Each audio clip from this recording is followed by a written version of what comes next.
بسم اللہ الرحمن الرحیم۔ السلام علیکم ناظرین، بصرہ میں ایک انتہائی حسین و جمیل عورت رہا کرتی تھی۔ لوگ اسے شوانہ کے نام سے جانتے تھے۔ ظاہری حسن و جمال کے ساتھ ساتھ اس کی آواز بھی بہت خوبصورت تھی۔ اپنی خوبصورت آواز کی وجہ سے وہ گائیکی اور نوحہ گری میں مشہور تھی۔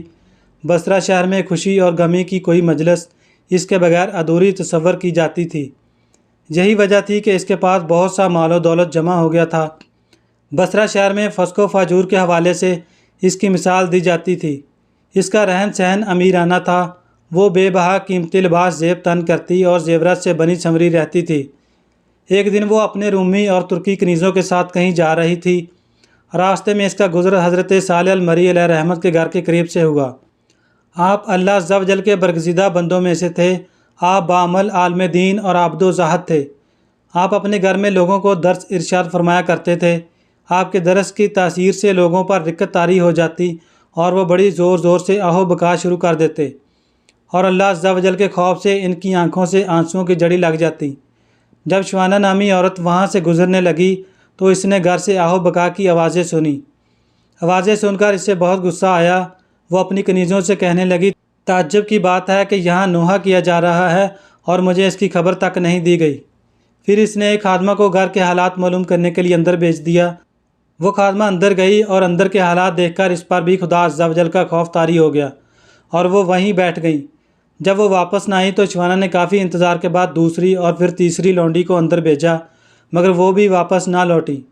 پھر اس نے چوتھی خادمہ کو اندر بھیجا تو تھوڑی دیر بعد واپس لوٹ آئیں اور اس نے بتایا کہ گھر میں کسی کے مرنے پر ماتم نہیں ہو رہا بلکہ اپنے گناہوں پر آہو بکا کی جا رہی ہے۔ لوگ اپنے گناہوں کی وجہ سے اللہ عز و جل کے خوف سے رو رہے ہیں۔ شوانہ نے یہ سنا تو ہنس پڑی اور ان کا مذاق اڑانے کی نیت سے گھر کے اندر داخل ہو گئیں، لیکن قدرت کو کچھ اور ہی منظور تھا۔ جو ہی وہ اندر داخل ہوئیں اللہ عز و جل نے اس کے دل کو پھیر دیا۔ جب اس نے حضرت صالح المری علیہ رحمت کو دیکھا تو دل میں کہنے لگی، افسوس، میری تو ساری عمر ضائع ہو گئی۔ میں نے انمول زندگی گناہوں میں غرق کر دی۔ وہ میرے گناہوں کو کیوں کر معاف فرمائے گا؟ انہی حالات سے پریشان ہو کر اس نے حضرت صالح المری علیہ رحمت سے پوچھا، اے امام المسلمین، کیا اللہ عز و جل نافرمانوں اور سرکشوں کے گناہ بھی معاف فرما دیتا ہے؟ آپ نے فرمایا، ہاں، یہ نصیحت اور وعدیں وعیدیں سب انہی کے لیے تو ہیں تاکہ وہ سیدھے راستے پر آ جائیں۔ اس پر بھی اس کی تسلی نہ ہوئی۔ وہ کہنے لگی، میرے گناہ تو آسمان کے ستاروں اور سمندر کی جاگ سے بھی زیادہ ہیں۔ آپ نے فرمایا، کوئی بات نہیں، اگر تیرے گناہ شوانہ سے بھی زیادہ ہوں تب بھی اللہ عز و جل معاف فرما دے گا۔ یہ سن کر وہ چیخ پڑی اور رونا شروع کر دیا اور اتنا روئی کہ اس پر بے ہوشی طاری ہو گئی۔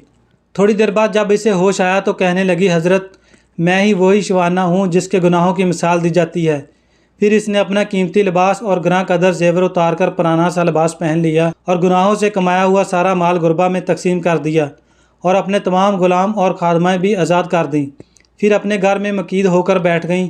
اس کے بعد وہ شب و روز اللہ عز و جل کی عبادت میں مصروف رہتی اور اپنے گناہوں پر روتی رہتی اور ان کی معافی مانگتی رہتی۔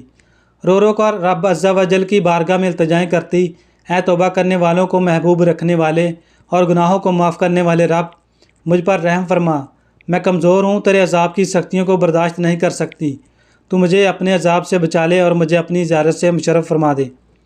اس نے اسی حالات میں 40 سال زندگی بسر کی اور انتقال کر گئی۔ اس پیغام کو دوسروں تک پہنچائیے تاکہ آپ کے ذریعے اللہ کسی کی زندگی کو بدل دے۔